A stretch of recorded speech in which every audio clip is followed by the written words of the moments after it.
আমার তো এখন মনে হচ্ছে আমরা কলকাতার সিরিয়ালের কোনো ভিলেন। কই তোমরা এই খুনিটাকে বাসা থেকে বের করার কোনো উপায় বের করবে, তা না তোমরা আসছো তার জমি লিখে নেওয়ার জন্য। এই চুপ থাক, যেটা না বলে সেটা নিয়ে কথা বলে।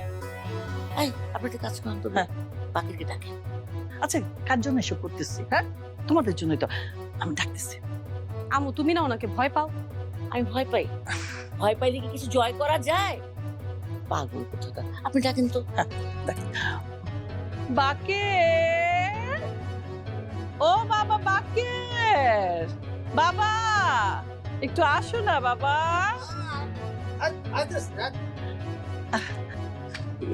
জি মা, আমার ডাকছো?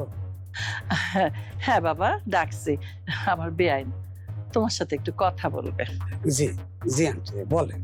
আচ্ছা ভাগে, তুমি যে এই বাড়িতে কাজ টাজ করো, এগুলো কি সাহেব জানে? না, একদমই না।